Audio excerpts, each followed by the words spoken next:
Tamil exam சூப்பரா பண்ணியாச்சு. இப்போ ஸ்டடி பிளான் ஃபார் மேத்ஸ் பார்க்க போறோம். ஒரு நாள் இருக்க வேண்டிய இடத்துல 3 நாள் இருக்கே, எஃபெக்டிவா ஆக்கிடலாமா? ஸோ ஃபர்ஸ்ட் இன்னைக்கு 2 மார்க்ஸ் ஸ்டார்ட் பண்றோம். கொஞ்சம் கஷ்டம் தான் எனக்கு புரியுது. பட் இருந்தாலும் கொஞ்சம் எஃபர்ட் போட்டு இன்னைக்கு ஒரு ஹாஃப் அன் ஹவர் ஒரு சப்ஜெக்ட் எடுத்த ஒரு சாப்டர் எடுத்தாலும் 6 சாப்டர்ஸ் நம்ம 3 ஹார்ஸ்ல கம்ப்ளீட் பண்ணலாம் 2 மார்க்ஸ் அலோன். அண்ட் நாளைக்கு 3 மார்க்ஸ் ஃபுல்லா டைம் எடுத்து ஒவ்வொரு சம்மா போட்டு பார்க்கலாம். அண்ட் அடுத்த நாள் 5 மார்க்ஸ் பார்க்கலாம்.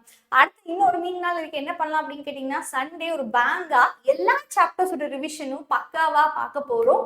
அண்ட் இது கூட 1 மார்க்ஸும் சேர்த்து பார்த்தோம் அப்படின்னா இந்த எக்ஸாம் சூப்பர் பேங்கா கிழிச்சு தூக்கி போட்டுடலாம். ஓகேவாட பசங்க, இந்த எக்ஸாமுக்கு நீங்க தனியா ஆள் கிடையாது, நான் உங்களுக்கு ஹெல்ப் பண்றேன் ஃபார் எவ்ரி ஈச் அண்ட் டே.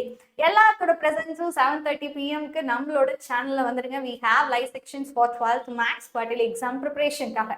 சரிடா பசங்களா, so I expect all your presence. இந்த லைவ் செக்ஷன்ஸ்லாம் நம்மளுக்கு தெரியணும் அப்படின்னா நம்ம என்ன பண்ணணும், இந்த சேனலை சப்ஸ்கிரைப் பண்ணிக்கணும் அண்ட் லைக் பட்டனை ஸ்மாஷ் பண்ணிடுங்க.